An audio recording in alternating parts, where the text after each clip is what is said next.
RSS प्रमुख मोहन भागवत का बड़ा बयान निकलकर सामने आया। उन्होंने क्या कहा है, समझिए, सुनिए। कम से कम 3 बच्चे तो होने ही चाहिए। मोहन भागवत का ये बयान बता रहे हैं आपको। जनसंख्या वृद्धि दर 2.1% होनी चाहिए। 2.1% से कम हुआ तो समाज नष्ट हो जाता है। अध्यात्म और विज्ञान में कोई विरोध नहीं। आरएसएस प्रमुख मोहन भागवत का बड़ा बयान निकलकर सामने आया। उन्होंने कहा है कि कम से कम 3 बच्चे तो होने ही चाहिए और जनसंख्या वृद्धि दर भी 2.1 तो होनी ही चाहिए। इससे कम है तो समाज नष्ट हो जाएगा, नष्ट हो जाता है। अध्यात्म और विज्ञान में कोई विरोध नहीं। बड़ी जानकारी आपको दे रहे हैं और इसके बाद आगे क्या हलचल देखी जाएगी उस पर भी विस्तार से चर्चा करेंगे। लेकिन पहले सुन लीजिए कि आरएसएस प्रमुख मोहन भागवत ने क्या कहा है।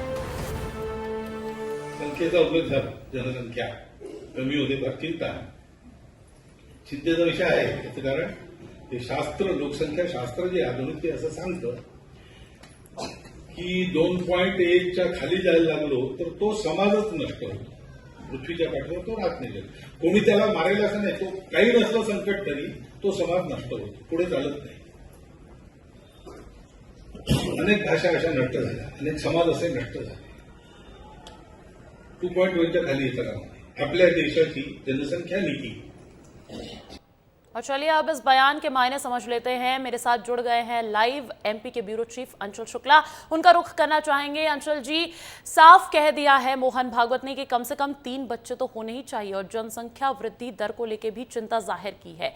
कैसे देखा जा सकता है इस बयान को? देखिए अंजलि, जिस तरीके से भारत जो है हिंदू राष्ट्र की तरफ बनने की तरफ अग्रसर है, ऐसे में मोहन भागवत का ये बयान निश्चित रूप से बड़ा बयान है उनका, क्योंकि उनका साफ तौर पे कहना है कि कुटुंब जो है वो समाज की इकाई है और हर परिवार उसकी एक इकाई होता है और इसलिए उसके लिए ज़रूरी है कि 2.1 जो जनसंख्या वृद्धि दर है उससे नीचे अगर गया तो समाज अपने आप ही नष्ट हो जाता है और अगर हमें नष्ट नहीं होना है तो उसके लिए हमें 3 बच्चे पैदा करने होंगे। अब इसके अलग अलग मायने जरूर लोग निकाल रहे हैं और निकालेंगे भी। इससे पहले भी 2021 और 22 में उन्होंने कहा था कि जानवर भी खाने और जनसंख्या बढ़ाने का काम करते हैं, लेकिन जंगल में ये जरूरी होता है कि जो जितनी ज़्यादा तादाद में होगा उतना ताकतवर होगा, ऐसा जंगल राज में है। लेकिन इंसानों के साथ ऐसा नहीं है। इंसानों का मतलब ये है कि जो इंसान दूसरे की रक्षा करे वो इंसानियत की श्रेणी में आता है। तो अगर उनके पुराने भी बयानों को देखा जाए और अगर उससे आज के बयान की तुलना की जाए तो निश्चित रूप से जो हिंदू राष्ट्र की तरफ भारत अग्रसर हो चला है उस पर एक मुहर लगाने के लिए उन्होंने इस तरीके की अपील की है। उन्होंने विज्ञान का भी हवाला दिया है और आध्यात्म का भी हवाला दिया है कि चाहे वो विज्ञान हो चाहे आध्यात्म हो, ये कहता है कि अगर किसी बिल्कुल आरएसएस की विचारधारा ही रही है हिंदू राष्ट्र की। मुझे ये बताइए कि सरकार हमेशा से एक नारा देती आई है, हम दो हमारे दो, और आरएसएस का अच्छा खासा जो है असर भी देखने को मिलता है। तो अब 3 बच्चे ही अच्छे नारा जल्द संभव है?